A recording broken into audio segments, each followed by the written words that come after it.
Dear professors, members of the chair, distinguished delegates, and colleagues. I am truly thrilled today and very grateful to the Vietnam Respiratory Society for creating the opportunity for me to present on the topic of community-acquired pneumonia and its current challenges at this conference. Ladies and gentlemen, pneumonia, especially community-acquired pneumonia, remains a common disease with a fairly high incidence and mortality rate. According to UNICEF statistics from 2020, there are still about 4.2 million children worldwide suffering from severe pneumonia and needing oxygen support annually. As for Vietnam, according to World Health Organization statistics from 2015 to 2018, it remains among the top 15 countries with the highest pneumonia incidence in the world. And despite this being a common disease and science having progressed, especially with many achievements in medicine, the mortality rate remains quite high. According to 2024 statistics, we estimate from the World Health Organization that every 43 seconds, a child under 5 years old dies from pneumonia. That's about 2,000 children a day, and specifically, pneumonia remains the leading cause of death among common infectious diseases in children. So, it is actually a very common disease. However, we still face difficulties in clinical diagnosis because clinical symptoms are often atypical and non-specific. Just last week at our respiratory center, there was a patient from an ethnic minority group presenting with fever, cough, wheezing, and difficulty breathing. Ultimately, it was diagnosed as pneumonia. Doctors thought the pneumonia was persistent, so they performed a bronchoscopy, but ended up extracting a very large piece of bone stuck between the vocal cords, meaning that piece of bone was still moving up and down in the airway. Yes, that's it, and in particular, the issue of addressing the etiology initially is also very difficult.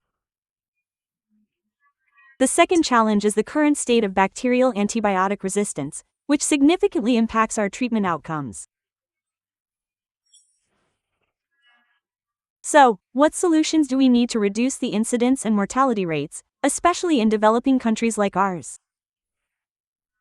As we know, the issue of diagnosis is also extremely important.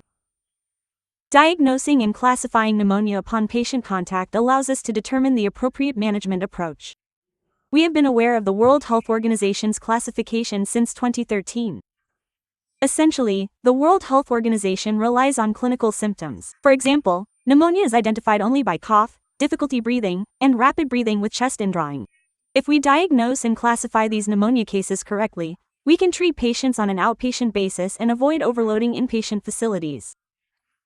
However, we must schedule a follow-up appointment in 3 days and instruct the family. But if it is severe pneumonia, in addition to pneumonia symptoms, the patient presents signs such as cyanosis, severe respiratory failure, severe chest indrawing, or severe systemic signs like lethargy, coma, or seizures, then we must hospitalize the patient. And at that point, we will have inpatient treatment protocols, such as oxygen support, intravenous antibiotics, and treatment for other symptoms and complications. In addition, the IDSA of the Infectious Diseases Society of America also recommends guidelines for classifying the severity of pneumonia based on when there is one main symptom, as we know, either requiring mechanical ventilation, shock, or severe respiratory failure needing increased FiO2, or having 2 or more secondary signs, such as chest retractions, multilobar lung involvement, pleural effusion, or patients with other manifestations like acidosis or underlying conditions such as immunosuppression. In these cases, we must classify these patients as having severe pneumonia and treat them as such in the hospital. So, when we make the initial approach and classification of pneumonia, we need to have a diagnosis that initially orientates towards the cause of the disease. If the cause is bacterial, we need to prescribe antibiotics, correct? Whereas with viruses, we sometimes do not need antibiotics right away. Therefore, we also need to classify correctly and approach the initial diagnostic cause appropriately. According to The Lancet, since 2011, there have been recommendations. I find this very easy to implement in clinical practice. With viral pneumonia, it is usually based on clinical symptoms. Based on age, epidemiological situation, clinical course, laboratory tests, and imaging lesions, we can initially classify it as viral or bacterial pneumonia.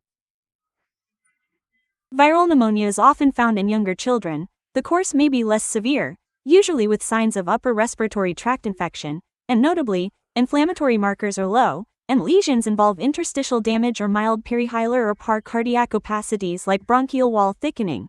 But if this patient does not respond to antibiotics, then we lean towards a viral cause. Furthermore, if it is bacterial, it is found in older children, and we see symptoms of a more severe, more typical acute infection, and higher inflammatory markers. And we also see lesions on films. For example, alveolar infiltration lesions are sometimes images of pneumonia complications. However, clinically, it is not always easy to classify between bacterial or viral pneumonia, or purely viral pneumonia versus bacterial co-infection. In reality, this is very difficult, requiring us to perform a very thorough examination to have an initial prognosis when diagnosing bacterial pneumonia, whether it is typical or atypical bacteria. That is because we cannot run all tests for every patient, such as serology to diagnose atypical bacteria or multiplex or single-target PCR, because some tests cannot be performed at primary care levels. Therefore, according to UpToDate 2024, they guide the diagnostic approach for typical and atypical pneumonia. We see that if it is typical pneumonia, we usually rely on common signs across all age groups and very typical symptoms of infection. Infection fever. We may hear localized lesions, and white blood cells are usually high, inflammatory markers are high, and we also see very typical lesions on films of pneumonia or pneumonia complications. However, with atypical bacterial pneumonia, it is commonly found in older children, and the progression is less acute. We may see that besides cough and wheezing, there is an imbalance between the physical symptoms in the early stage and the lesions on the film. Additionally, there are extrapulmonary lesions that we often encounter, such as conjunctivitis or skin rashes, and specifically, using beta-lactam antibiotics is very ineffective. From that, we can proceed with patients suspected of having atypical bacteria, and we can take next steps, which is having the patient undergo serology or PCR tests for diagnosis. As we already know, we cannot culture or stain atypical bacteria.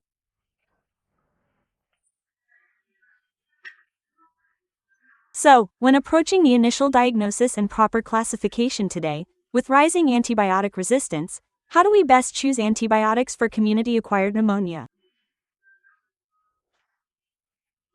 As you know, we choose antibiotics based on cultures and susceptibility testing. However, for severe patients, we cannot get antibiotic susceptibility results immediately. Therefore, empirical antibiotic selection is very important. We must rely on two important factors: the patient factor and the bacterial factor. For the patient factor, we must carefully look into their history and the severity of the illness, as I mentioned above, especially their immune status and underlying diseases to decide on the antibiotic. Secondly, for the bacteria, we must predict what type of bacteria it is and its antibiotic resistance profile.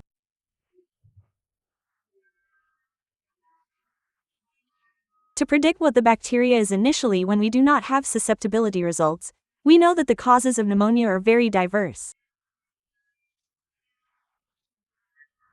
We may encounter viruses or bacteria. However, the important thing here is that it changes according to age. Knowing this helps us predict the cause for empirical antibiotic therapy. According to Nelson 2023, the common causes are high, pneumococcus, as well as atypical bacteria. These differ across age groups. For example, as you can see, in those under 3 weeks old, gram-negative bacteria related to the mother's childbirth are mainly encountered. From 3 weeks to 3 months old, high pneumococcus are mainly encountered. In this age group, at this age, when encountering atypical bacteria, we commonly find Chlamydia trachomatis.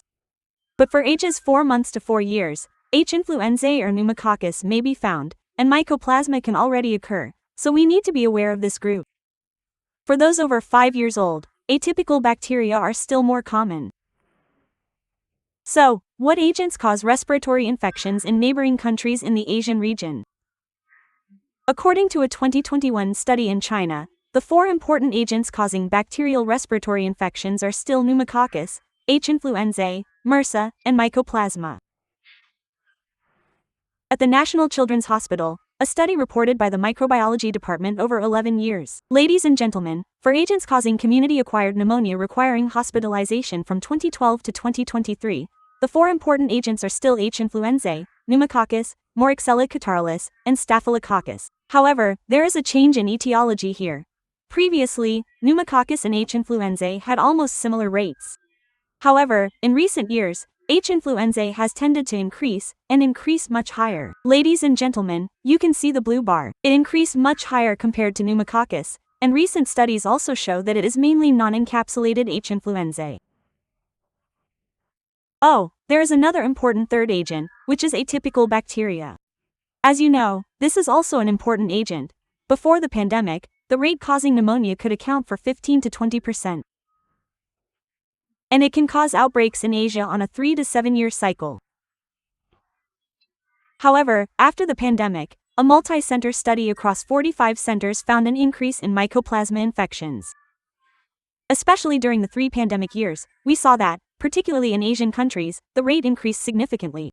And at the National Children's Hospital, according to this microbiological report from 2021 to 2023, you can see that from 2021 after the pandemic and into 2022, the rate did not increase much, but by mid-2023 and the end of 2023, the rate of mycoplasma infection outbreaks increased significantly. During certain periods, the number of tests, the yellow column, represents the positive rate. The blue column represents the total number of mycoplasma tests at the National Children's Hospital, showing that during some periods, the positive rate was over 50% of the cases tested. And a crucial factor helping us diagnose the etiology is the age group. Previously, it was shown that mycoplasma was commonly found in older children. However, a recent study in countries around the world also shows a tendency to increase in younger age groups. And recently, a study at our respiratory center at the National Children's Hospital, studying 130 patients with mycoplasma pneumonia, found that 72% were under 5 years old. So, bacterial agents have changed. Some agents may decrease due to our vaccination processes, while others tend to increase. So what is the antibiotic resistance situation? This is also a very important issue that helps us decide on antibiotic selection when we do not yet have antibiotic susceptibility results. HI is a very important agent and currently ranks first among the agents causing community-acquired pneumonia. We see that the most concerning thing about HI is that beta-lactamase-producing HI causes antibiotic resistance. This is also a report from the National Children's Hospital over just 4 years, where the rate of beta-lactamase-producing HI increased from 64.9% to 74% in 2022. And when HI produces beta-lactamase, it is resistant to ampicillin and amoxicillin. And a 2024 study brings very sad news. For all antibiotics against HI causing community-acquired pneumonia, for the conventional antibiotics we used to prescribe, such as second-generation cephalosporins like cefaclor or cefuroxime, the susceptibility rate is now over 10%. With cefixime, it is still over 50%. However, fortunately, antibiotics like ceftriaxone, which are injectable, still retain 100% susceptibility according to the treatment protocol for severe pneumonia. The second agent. So, given the situation of beta-lactamase producing HI resistance, what should be our initial antibiotic choice? According to Sanford 2023 guidelines, if we determine that HI is not producing beta-lactamase, we can confidently choose ampicillin upon patient admission. For outpatients, we can use amoxicillin. However, for patients with pneumonia caused by beta-lactamase producing HI, we must choose cephalosporins. Or for oral options, we must choose second or third generation agents, or choose groups like amoxicillin and clavulanic acid. The second agent, also frequently encountered in community-acquired pneumonia, is pneumococcus. The most concerning aspect of pneumococcus now, as we already know, is its resistance to penicillin. This is a study from Beijing over 7 years showing that the susceptibility rate of pneumococcus to penicillin fluctuates between only 40% and about 70%. Furthermore, pneumococcus is now particularly multi-drug resistant, and the mic of pneumococcus to conventional vancomycin has increased quite significantly. According to this 2024 microbiology report from the National Children's Hospital, fortunately, amoxicillin and clavulanic acid still retain 91% susceptibility. However, while the mic used to be below 0.5, it is now mostly above 1. For ceftriaxone, susceptibility is still at 95%. According to Sanford, How should we choose antibiotics? During this era of penicillin-resistant pneumococcus, Sanford recommends that before we have antibiogram results, in areas with high pneumococcal vaccination coverage like PCV13, and where penicillin-resistant pneumococcus rates are low, we can choose ampicillin at a dose of 150 to 200 mg per kilogram.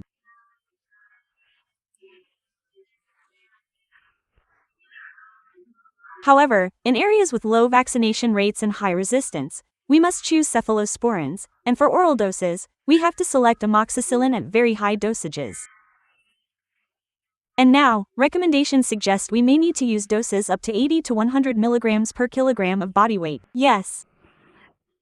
The third agent, which is also commonly found to cause community-acquired pneumonia and has increased significantly after the COVID pandemic, is Mycoplasma, one of the 3 common atypical bacterial agents in children. We see that with this agent, it is a bacteria without a cell wall that lives intracellularly.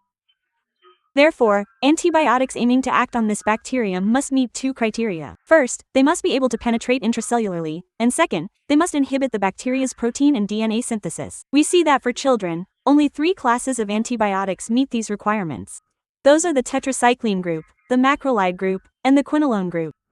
However, in children, the macrolide group remains our first-line choice. But there is a difficulty currently, which is that the status of macrolide-resistant mycoplasma is increasing at an alarming rate globally. However, this resistance rate varies depending on the region. In Europe, studies typically report that the resistance rate is only about 3.5 to over 10%. But in the Asian region, this rate is quite high, about 80 to 90% in regional countries. So, when a patient comes to us, we do not know if they carry drug-resistant bacteria or if they have macrolide resistance. And studies around the world have shown that when patients are admitted, there is nothing suggesting resistance between the group carrying the resistance gene and the group that does not, regarding age, clinical symptoms, or laboratory tests. So, how do we predict if this patient has pneumonia caused by macrolide-resistant mycoplasma? The gold standard is still that we must culture the mycoplasma and perform an antibiogram for that bacterium. However, the process of culturing this bacteria is quite difficult in a very special environment and requires a culture time of 3 to 21 days. The second standard is that we must be able to perform genetic testing from the grown bacteria. Or, now a more convenient way is to perform point mutation gene testing using the PCR method. However, both of these methods are not very easy to implement. And I would like to report to the colleagues, ladies and gentlemen, that at the Central Hospital, we are also conducting a study on the phenotype and genotype of macrolide-resistant mycoplasma, and plans to culture the bacteria may be implemented in 2026. When results are available, I will report them to you in future conferences. However, while culturing is available, searching for resistance genes, although yielding quick results, does not show us the level of resistance.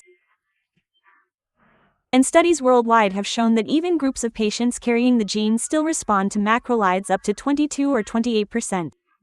And a study at our Central Hospital in 2018 conducted on 28 patients with very severe mycoplasma pneumonia resistant to macrolides, harboring the resistance gene, showed that up to 46% still responded to macrolides.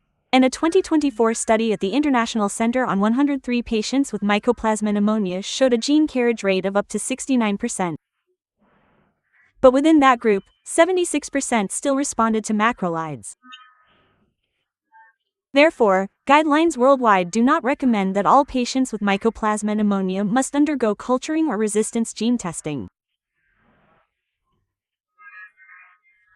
And a guideline from South Korea, a place with a quite high rate of mycoplasma pneumonia and high resistance rates, advises that experts only recommend, for mild cases of mycoplasma pneumonia, that the disease is self-limiting. Only switch medication in cases of severe mycoplasma pneumonia that do not respond to macrolides within 48 to 72 hours, then consider switching antibiotics. According to clinical practice guidelines in Vietnam and worldwide, our first-line antibiotic choice remains the macrolides, specifically azithromycin and clarithromycin. If the patient is over 8 years old, we can switch medications if the first line fails. The new recommendations from the Japanese Respiratory Society also list macrolides as the first-line choice for Mycoplasma pneumonia. When treatment fails in older patients, they may use tosufloxacin, which is a newer generation quinolone with very few side effects. Or the minocycline group, which is a new generation of tetracyclines and is already available on the Vietnamese market, which we can consider using. And recently, professors in the Pediatric Respiratory Society have just published a guideline for the diagnosis and treatment of acute respiratory infections. I believe the professors, colleagues, and experts in this hall likely already have that book, which provides full guidance on the diagnosis and treatment of community-acquired pneumonia, as well as Mycoplasma pneumonia and other acute respiratory infections. In summary, pneumonia remains a common disease. However, issues regarding clinical diagnosis and the approach to identifying the etiology still face difficulties and challenges. Choosing antibiotics empirically still plays an important role, and we must base this on the severity of the patient's condition. We rely on the prognosis or prediction of the etiology and the antibiotic resistance of the bacteria. Common antibiotic groups we choose remain beta-lactams for typical bacteria, specifically amoxicillin and amoxicillin with clavulanic acid, which are still first-line choices for younger ages. Meanwhile, macrolides are still the choice for atypical bacteria, and for older children. I would like to conclude my presentation here. Thank you very much to the professors and colleagues.